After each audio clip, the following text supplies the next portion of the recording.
বেগ, velocity, এটা হচ্ছে আজকের মধ্যে বিজ্ঞান বিষয়ের টপিক। তো এই টপিকে আমরা যাবতীয় যেসব কিছু জানা দরকার সেই জিনিসগুলো কিন্তু আজকে জানতে পারবো। তারপরেও যদি তোমাদের মনে কোনো রকম প্রশ্ন থাকে বা ডাউট থাকে, সেটা কিন্তু অবশ্যই তোমরা আমাকে জানাবে, যাতে আমি সে ডাউটগুলোর ক্লিয়ার করে দিতে পারি। পরের ক্লাসে হলেও সেগুলো আমি তোমাদেরকে বোঝাতে পারি বা বলে দিতে পারি, অথবা কোনো প্রশ্ন থাকলে তার উত্তর আমি তোমাদের দিতে পারি। এরপর আমরা কি করব? এরপর আমরা একজন মহান ব্যক্তির উক্তি পড়ব। তো আমরা দেখি সেই উক্তিটি কি আছে আজকে আমাদের। আমি তোমাদের কাছে স্ক্রিন শেয়ার করছি।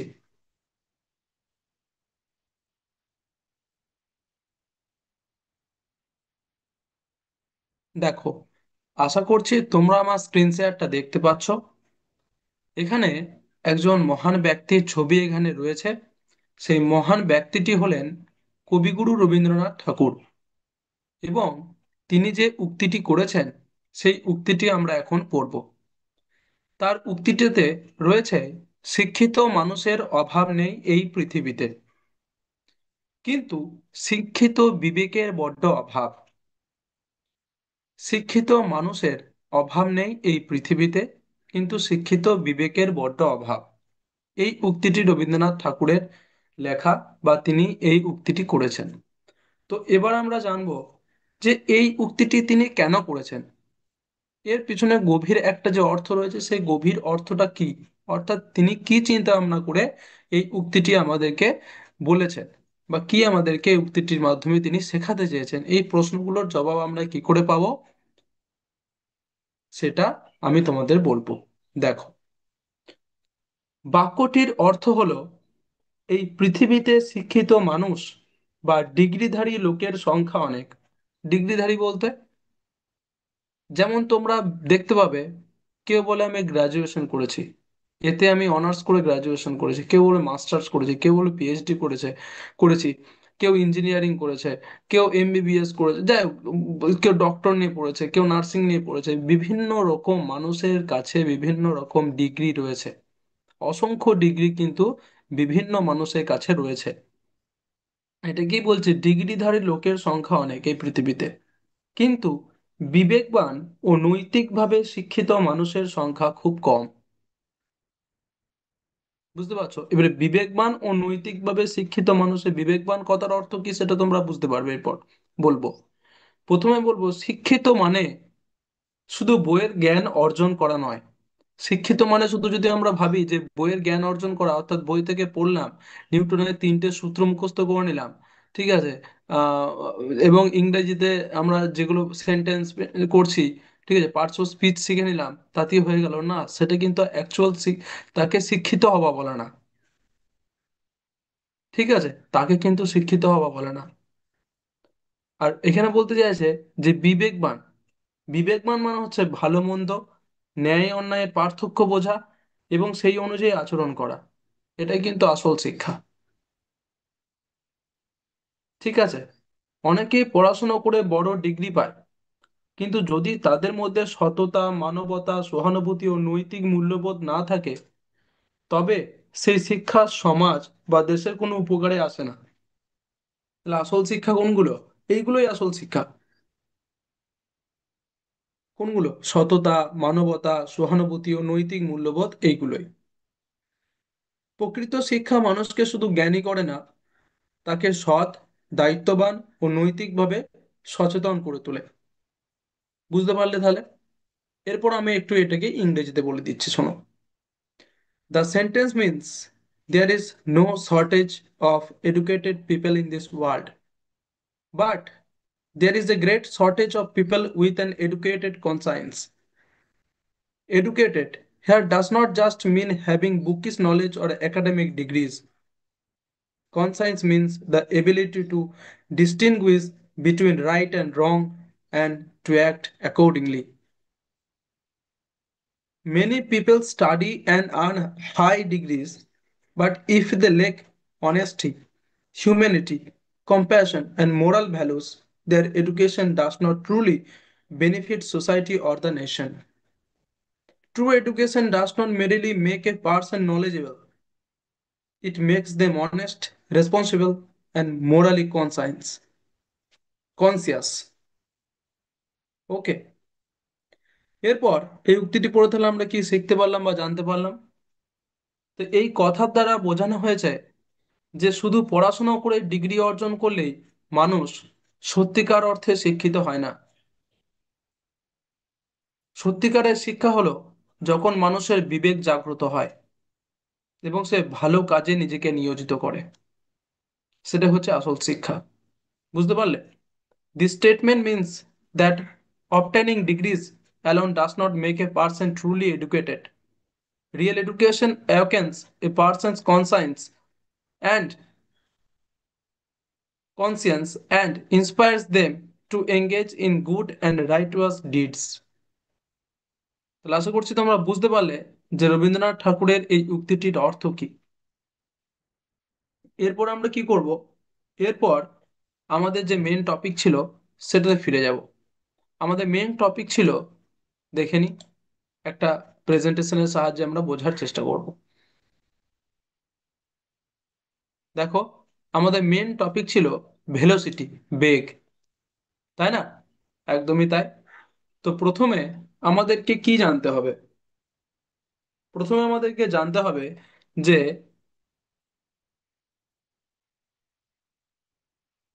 হোয়াট ইজ ভেলোসিটি, বেগ কি, এটা প্রথমে আমাদেরকে জানতে হবে।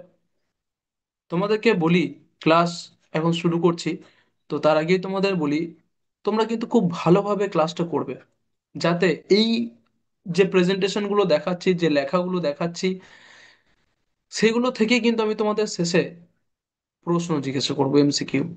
তোমাদেরকে চেষ্টা করতে হবে সেই প্রশ্নগুলোর উত্তর দেওয়ার, সঠিক উত্তর দেওয়ার। ঠিক আছে? তাই ক্লাসটা মন দিয়ে করবে, দেখবে খুব সহজ এবং খুব ইন্টারেস্টিং লাগবে, তোমাদের খুব ভালো লাগবে, মজা লাগবে। ঠিক আছে? কারণ আমরা কি করছি এখন? আমরা তো খেলার ছলে পড়ছি, তাই না?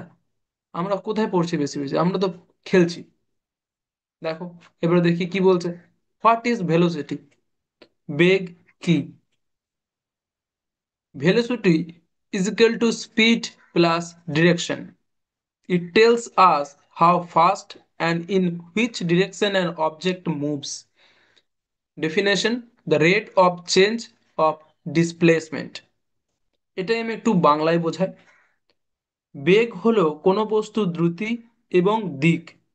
আগের দিন আমরা পড়েছিলাম দ্রুতি, যেটাকে আমরা স্পিড বলি, এবং দিক, ডিরেকশন, এই দুয়ের সমন্বয়।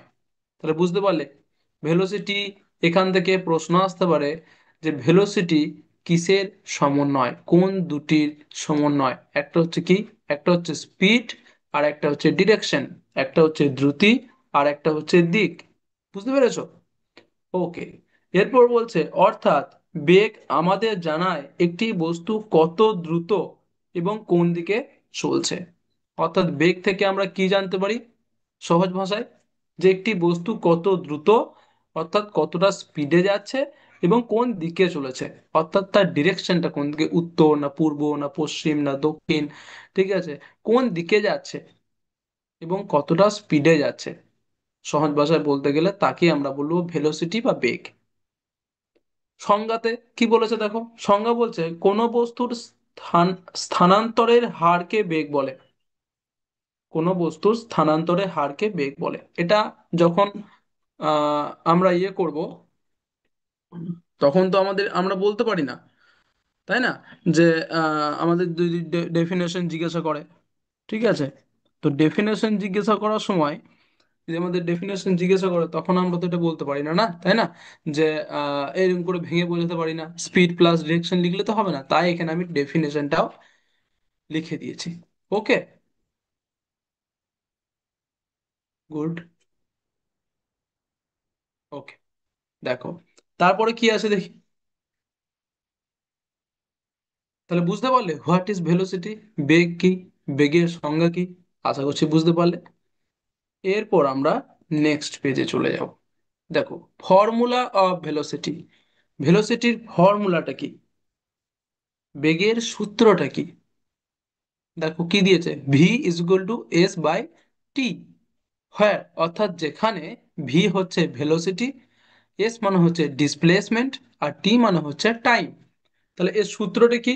সূত্রটা বলছে যে বেগ সমান স্থানান্তর, স্থানান্তর মানে কি ডিসপ্লেসমেন্ট, ওকে, ইংরেজিতে যেটাকে বলছে ডিসপ্লেসমেন্ট, বাংলায় যেটাকে বলছে স্থানান্তর, বাই সময়, অর্থাৎ স্থানান্তরকে সময় দিয়ে ভাগ করলে যেটা পাওয়া যায় সেটা হচ্ছে ভেলোসিটি। বুঝতে পেরেছো? একদমই তাই। তাহলে যেখানে ভি ভেলোসিটি মানে বেগ, এস মানে হচ্ছে স্থানান্তর, আর টি মানে হচ্ছে সময়, তো মানে টাইম মানে হচ্ছে সময়, তোমরা জানো। তাহলে সূত্র পেয়ে গেলে। আসল সূত্র কোনটা? এইটা, V is equal to S by T, যেখানে ভি মানে হচ্ছে ভেলোসিটি, এস মানে হচ্ছে ডিসপ্লেসমেন্ট, আর টি মানে হচ্ছে টাইম। বুঝতে পারলে? এটা হচ্ছে ফর্মুলা অফ ভেলোসিটি, বেগের সূত্র।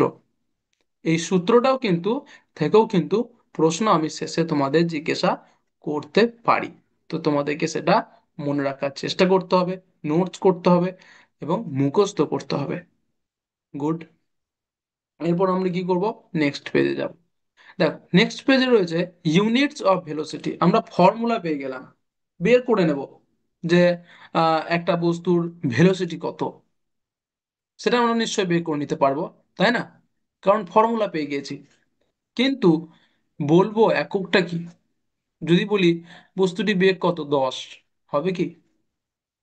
বা বস্তুর বেগ কত 100, শুধু এটা বললে তো হবে না, একটা ইউনিট বলতে হবে। যেমন আমরা কি বলি, কেউ যদি আমাদেরকে জিজ্ঞাসা করে আজকে দোকান থেকে তুই কয় কেজি, কেজি তুই চাল নিয়ে এলি, বা কেজি তুমি চাল নিয়ে এলে, তুমি তখন কি করবে? শুধু বলবে 10? 10 বলবে না তখন। মানে ভালোভাবে যদি বলতে হয় তাহলে বলি আমরা 10 কেজি নিয়ে এলাম। আর তোমাকে কেউ যদি বলে কত কেজি উল্লেখ করে দিল, তোমাকে যদি কেউ বললো তুই কতটা চিনি নিয়ে এলি, তুমি বলবে 5। তাহলে সে কি বুঝতে পারবে যে তুমি কতটা চিনি নিয়ে এলে? 5 গ্রাম, না 50 গ্রাম, না 5 কেজি? সে তো বুঝতে পারবে না। তাহলে ইউনিটের কতটা গুরুত্ব বুঝতে পারছো? তাই ইউনিটস অফ ভেলোসিটি আমাদেরকে কিন্তু জানতে হবে। বেগের যে একক জানতে হবে। বেগের দুটো একক আছে, একদম 10-12টা আছে এমন নয়, খুব সহজ। দেখো কি, একটা এসআই ইউনিট অর্থাৎ এসআই একক হয়, একটা হচ্ছে এসআই পদ্ধতিতে হয়। তাহলে এসআই পদ্ধতিতে বেগের একক কি? দেখো লেখা আছে মিটার পার সেকেন্ড, লেখা আছে এখানে যে এসআই ইউনিটে, এসআই ইউনিট হচ্ছে ভেলোসিটির মিটার পার সেকেন্ড। এবং সিজিএস পদ্ধতিতে কি? সিজিএস পদ্ধতিতে হচ্ছে সেন্টিমিটার পার সেকেন্ড। একটা মিটার পার সেকেন্ড আর একটা হচ্ছে সেন্টিমিটার পার সেকেন্ড, খুব ইজি, তাই না? একদমই তাই। ওকে, তাহলে আমাদের একক হয়ে গেল। তাহলে আপাতত আমরা কি কি পড়লাম একটু জেনে নিই। বেগ কি, হোয়াট ইজ ভেলোসিটি, বেগের সূত্র জানলাম, এবং জানলাম বেগের একক, ইউনিটস অফ ভেলোসিটি, এই তিনটে আপাতত আমরা জানলাম। এরপর আমরা দেখব নেক্সট পেজে কি রয়েছে। দেখো types of velocity, types of velocity অর্থাৎ বেগের প্রকারভেদ। বেগ কয় প্রকার? বেগের প্রকারভেদ, বেগ কয় প্রকার? তোমরা এখানে দেখতে পাচ্ছ লেখা রয়েছে বেগ কয় প্রকার। দুটো অপশন রয়েছে, তাহলে দুই প্রকার। একটা হচ্ছে ইউনিফর্ম ভেলোসিটি, আর একটা হচ্ছে নন ইউনিফর্ম ভেলোসিটি। বাংলায় এদেরকে কি বলবো? বাংলায় এদেরকে আমরা বলতে পারি, ইউনিফর্ম ভেলোসিটিকে বলছে সুষম বেগ, সুষম বেগ। ঠিক আছে, আমি কি বোর্ডে লিখে দেবো? ওকে, 1 মিনিট, আমি বোর্ডে লিখে দিচ্ছি, তোমরা দেখো। বানানটা আমি লিখে দিচ্ছি।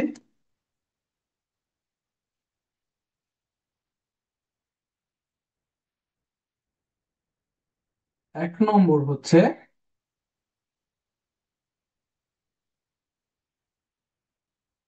সুষম বেগ, যাকে ইংরেজিতে বলা হয় ইউনিফর্ম ভেলোসিটি।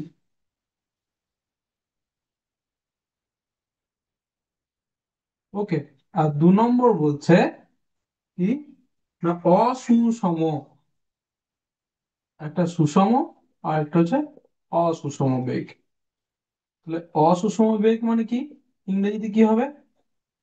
এটা ইউনিফর্ম ভেলোসিটি ছিল, তাহলে এটা হয়ে গেল নন ইউনিফর্ম ভেলোসিটি। বুঝতে পারলে?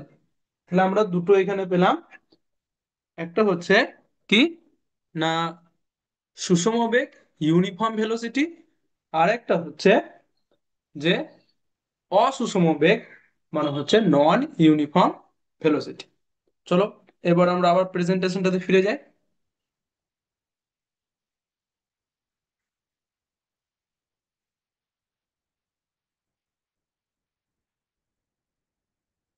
দেখো, তোমরা আশা করছি দেখতে পাচ্ছ আবার স্ক্রিনটা। তো এখানে কি লেখা রয়েছে, ইউনিফর্ম ভেলোসিটি কাকে বলে, বা হোয়াট ইজ ইউনিফর্ম ভেলোসিটি। বলছে equal displacement in equal time and same direction. অর্থাৎ কি, বাংলায় কি বলছে, যদি কোনো বস্তু, ভালো করে বুঝবে, যদি কোনো বস্তু সমান সময়ে সমান স্থানান্তর করে, অর্থাৎ স্থানান্তর বলতে কি, ডিসপ্লেসমেন্ট, এবং দিক অপরিবর্তিত থাকে, ভালো করে বুঝবে, সেম ডিরেকশন মানে একই দিক থাকে, এখানে বাংলায় বলছে দিক অপরিবর্তিত থাকে, তবে তাকে সুষম বেগে গতি করছে বলে। অর্থাৎ তখন বলা হয় যে বস্তুটি সুষম বেগে গতি করছে। আরেকবার বলি, ভালো করে শুনবে এবং বোঝার চেষ্টা করবে। যদি কোনো বস্তু সমান সময়ে সমান স্থানান্তর করে, অর্থাৎ সমান সময়ে সমান মানে সমান নির্দিষ্ট টাইমে নির্দিষ্ট জায়গায় যাচ্ছে, অর্থাৎ এক জায়গা থেকে আরেক জায়গায় যেতে নির্দিষ্ট একই টাইমে যাচ্ছে, এবং দিক অপরিবর্তিত থাকে, এবং ইধার উধার করে নয়, মানে একবার পূর্ব দিকে একবার উত্তর দিকে একবার দক্ষিণ দিকে এইভাবে নয়, একদম উত্তর দিকে গেলে উত্তর দিকে, পূর্ব দিকে গেলে পূর্ব দিকে, পশ্চিম দিকে গেলে পশ্চিম দিকে, ঠিক একই ভাবে যাচ্ছে, একই দিকে যাচ্ছে, তবে তাকে সুষম বেগে গতি করছে বলে। আশা করছি বুঝতে পারলে যে ইউনিফর্ম ভেলোসিটি কাকে বলে, সুষম বেগ কাকে বলে। এরপরে আসবো নন ইউনিফর্ম ভেলোসিটি, অর্থাৎ অসুষম বেগ। জিনিসটা কি বলছে, unequal displacement or changing direction, এটা তার উল্টো, ইউনিফর্মের উল্টো নন ইউনিফর্ম। বলছে, বাংলায় বলছে শোনো, যদি কোনো বস্তু অসমান সময়ে অসমান স্থানান্তর করে, অর্থাৎ ওর কোনো নির্দিষ্ট সময়ও নেই, নির্দিষ্ট কোনো স্থানান্তরও নেই, এবং কি না দিক পরিবর্তিত হয়, এবং কি যে উত্তরে যাচ্ছিল, উত্তরে যেতে যেতে দক্ষিণে চলে গেল, সরি উত্তরে যেতে যেতে পূর্ব দিকে চলে গেল, বা উত্তরে যেতে যেতে পশ্চিম দিকে চলে গেল, এরকম ডান দিকে বাঁ দিকে বেঁকে এঁকে চলছে, এঁকে বেঁকে চলছে, তখন তাকে কি বলা হয়, অসুষম বেগ, নন ইউনিফর্ম ভেলোসিটি, আনইকুয়াল ডিসপ্লেসমেন্ট আর চেঞ্জিং ডিরেকশন। বুঝতে পারলাম? গুড। এরপর আমরা পরের পেজে আসবো। আচ্ছা, এখানে একটা জিনিস তোমাদেরকে সহজ, এই দুটো সহজ করার জন্য আরো একটু বলে দিই, যে ধরো সুষম বেগের একটা আমি উদাহরণ দিই তোমাদের, uniform velocity example, example of uniform velocity. বলতে একটি গাড়ি প্রতি সেকেন্ডে 10 মিটার পূর্ব দিকে চলে। দেখো, স্পষ্ট ভাষায় বলেছে যে একটি গাড়ি প্রতি সেকেন্ডে, অর্থাৎ 1 সেকেন্ড হলো সে 10 মিটার অতিক্রম করলো, 2 মিটার হলো 20 20 metre, 3 second, sorry 3 minute, 2 minute বললাম, 2 সেকেন্ড, সেকেন্ডে কথা বলেছে, প্রতি সেকেন্ড, অর্থাৎ 1 সেকেন্ডে 10 মিটার যাচ্ছে, 2 সেকেন্ডে 20 মিটার, 3 সেকেন্ডে 30 মিটার, অর্থাৎ তার কি, তার এখানে সমান সময়ে সমান স্থানান্তর করছে, এবং দিকও বলে দিয়েছে, দিক হচ্ছে পূর্ব দিকে চলে, সে পূর্ব দিকেই যাচ্ছে, তখন তাকে বলা হবে সুষম বেগ। আশা করছি উদাহরণের সাহায্যে আরো জিনিসটা সহজ হলো। এবং নন ইউনিফর্ম ভেলোসিটি কথা যদি বলি, তাহলে বলছে কোনো গাড়ি একবার পূর্ব দিকে আবার উত্তর দিকে চলে যাচ্ছে, একবার পূর্ব দিকে যাচ্ছে আর একবার উত্তর দিকে যাচ্ছে, তাহলে কি দিক পরিবর্তন করছে। তো দিক যখনই পরিবর্তন করবে তখনই সেটা কি, নন ইউনিফর্ম ভেলোসিটি, অসুষম বেগ। বুঝতে পারলাম? ওকে, গুড। এরপর আমরা যাব নেক্সট পেজে। নেক্সট পেজে কি রয়েছে? নেক্সট পেজ রয়েছে অ্যাভারেজ ভেলোসিটি, অর্থাৎ বেগের গড়, অর্থাৎ গড় বেগ। গড় বেগ, অ্যাভারেজ ভেলোসিটি, সেই জিনিসটা কি একটু জেনে নিই। বলছে average velocity is equal to total displacement by total time used when velocity changes with time. Okay, তাহলে গড় বেগ কি? যদি কোনো বস্তুর বেগ সময়ের সঙ্গে পরিবর্তিত হয়, তো যদি কোনো বস্তুর বেগ সময়ের সঙ্গে পরিবর্তিত হয়, তবে কি হয় না, গড় বেগ সমান মোট স্থানান্তর বাই মোট সময়, এইভাবে তখন পাওয়া যায়। কখন? যখন কোনো বস্তু, কোনো একটা বস্তু তার বেগ সময়ের সঙ্গে সঙ্গে পরিবর্তিত হচ্ছে, বেগটা পরিবর্তিত হচ্ছে, অর্থাৎ একই বেগে থাকছে না, তখনও তো ভেলোসিটি বের করা যায়, বেগ বের করা যায় কিভাবে? যে একটা রাস্তা, 100 কিলোমিটারের একটা রাস্তা, তাহলে ডিসপ্লেসমেন্ট পেয়ে গেলাম 100 কিলোমিটার, ঠিক আছে, বা 100 মিটার বা সেন্টিমিটার, যেভাবে বলবো, ঠিক আছে, এবং টোটাল টাইম কতটা সময় লাগলো। তো তখন এই দুটো পেয়ে গেলাম। দুটো পেয়ে যাওয়ার পর কি করব, ভাগ করে দেবো দুটোকে, পেয়ে যাবো কি, অ্যাভারেজ ভেলোসিটি, গড় বেগ। ঠিক আছে, তো এইভাবে কিন্তু গড় বেগ বের করা যায়। তাহলে গড় বেগেরও সূত্রটা এখানে দিয়ে দিলাম, total displacement by total time. Good. এরপর আমরা নেক্সট পেজে চলে যাব। কি বলছে, স্পিড ভার্সেস ভেলোসিটি। আগের দিনে আমরা কি শিখেছিলাম, দ্রুতি।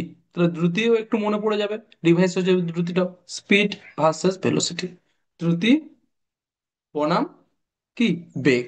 তাই না? দেখো স্পিডে কি বলছে, স্পিড হচ্ছে স্কেলার কোয়ান্টিটি, অর্থাৎ স্কেলার রাশি, আগের দিন পড়েছিলাম।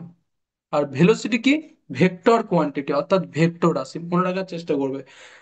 এরকম করে পার্থক্য করলে, পার্থক্য করে বেশি ভালো মনে রাখা যায় বলেই আমি এরকম পার্থক্য করে দিয়েছি। স্পিড তাহলে কি, স্কেলার রাশি, এবং ভেলোসিটি হচ্ছে ভেক্টর রাশি। তা বলছে ডিপেন্ডস, স্পিড, স্পিড কি হচ্ছে না, ডিপেন্ডস অন ডিস্টেন্স, দূরত্বের উপর নির্ভর করে। স্পিডটা, দ্রুতি কিন্তু দূরত্বের উপর নির্ভর করে, কিন্তু ভেলোসিটি ডিপেন্ডস অন ডিসপ্লেসমেন্ট, অর্থাৎ স্থানান্তরের উপর, কোথা থেকে কতটা গেল তার উপর নির্ভর করে হচ্ছে বেগ, ভেলোসিটি। বুঝতে পারলাম? এবং 3 নম্বর পয়েন্ট বলছে নেভার নেগেটিভ, নেভার, স্পিড কখনোই নেগেটিভ হবে না, ঋণাত্মক হয় না। আগের দিন বলেছিলাম দ্রুতি কখনো নেগেটিভ হয় না। ভেলোসিটি ক্যান বি পজিটিভ ও নেগেটিভ, অর্থাৎ দিকের উপর নির্ভর করে ঋণাত্মক বা ধনাত্মক হতে পারে। ঠিক আছে, তাহলে এটা ছিল এর ডিফারেন্সটা, পার্থক্য। এরপর আমরা নেক্সট পেজে চলে যাব। নেক্সট পেজ বলছে, শেষে আছে আমাদের একদম লাস্ট পেজ যেটা, সেখানে আছে এক্সাম্পল।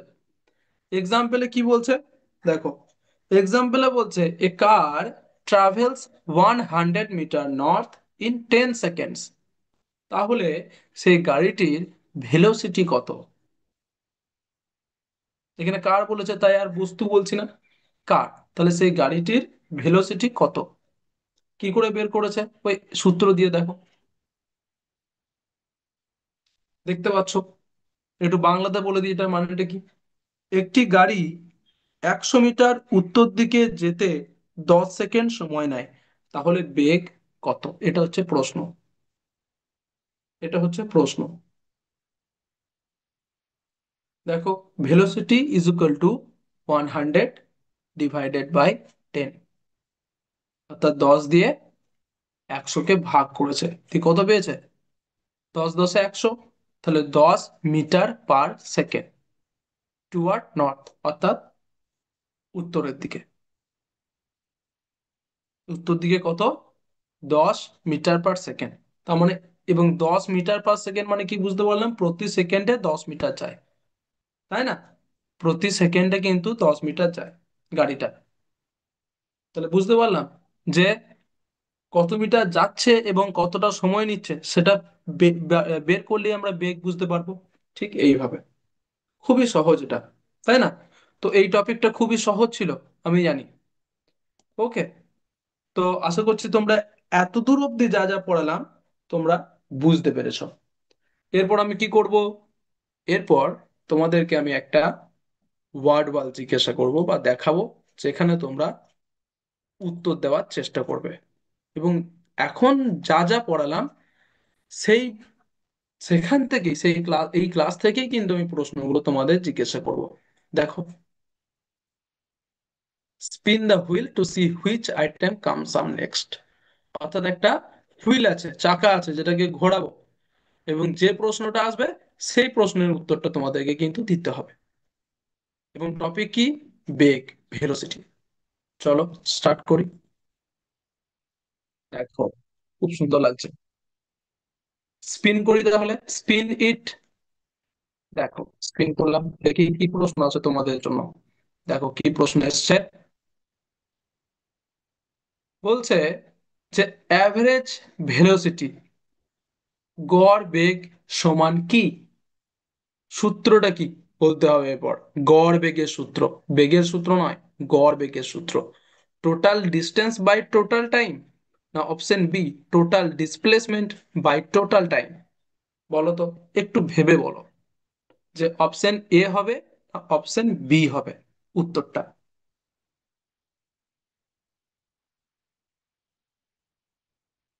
একদমই ঠিক।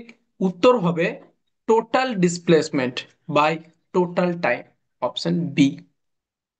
দেখো, 1 নম্বর পেয়ে গেছি। নেক্সট নেক্সট কোয়েশ্চেন দেখি, স্পিন করব। Spin it. কি আসছে প্রশ্ন দেখি।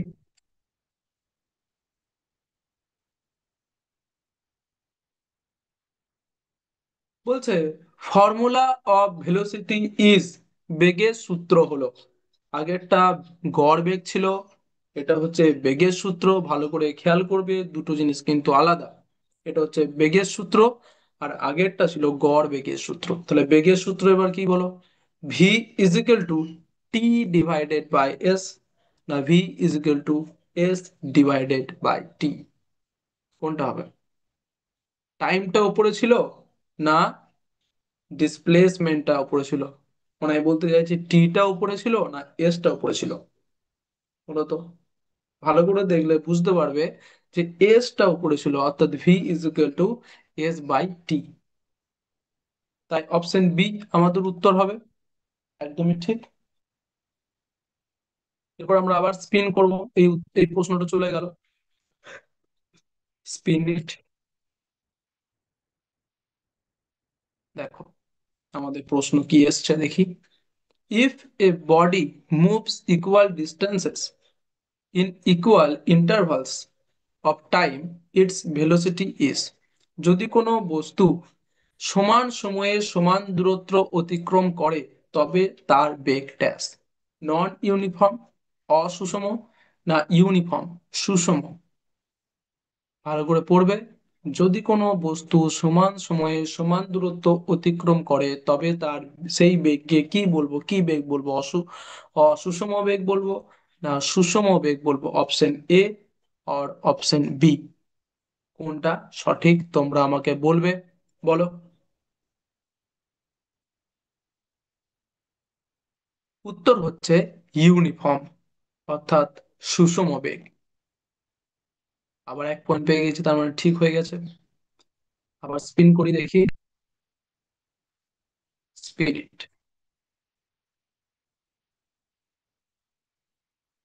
বলছে কি প্রশ্ন? Velocity is a combination of, বেগ হলো কোন দুইয়ের সমন্বয়? প্রথমেই বলেছিলাম এই প্রশ্নটা কিন্তু থাকতে পারে। ডিস্টেন্স অ্যান্ড টাইম, দূরত্ব ও সময়ের, না স্পিড অ্যান্ড ডিরেকশন, দ্রুতি ও দিক? কোনটা হবে বলো, কিসের সমন্বয় বেগ? এ না বি? উত্তর হচ্ছে বি, স্পিড অ্যান্ড ডিরেকশন, দ্রুতি ও দিক। একদমই ঠিক। আবার 1 পয়েন্ট পেয়ে গেছি।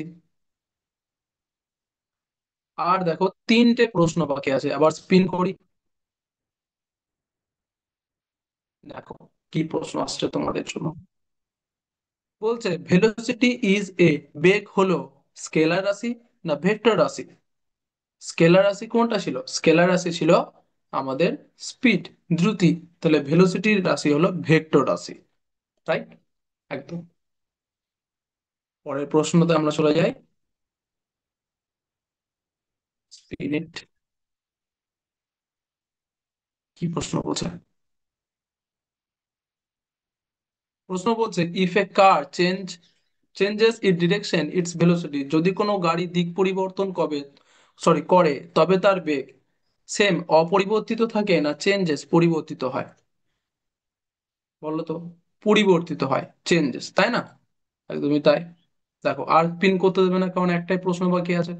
দেখি, the SI unit of velocity is, বেগের এসআই একক হলো ড্যাশ, কিলোমিটার পার অর্থাৎ কিমি প্রতি ঘন্টা না মিটার প্রতি ঘন্টা? বলতো এ না বি? কিলোমিটার প্রতি ঘন্টা কি ছিল? ছিল না, মিটার প্রতি ঘন্টা। আমাদের স্পিন করা হয়ে গেছে সব।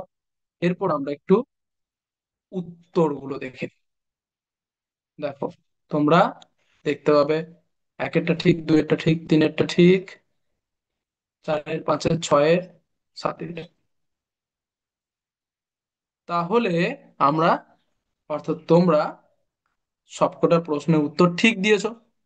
ওকে, এরপর আমরা, তাহলে আশা করছি তোমরা বুঝতে পারলে, ঠিক আছে, ক্লাসটা। এবং যদি কোনো সমস্যা থাকে সেটা কিন্তু অবশ্যই তোমরা আমাকে জানাবে।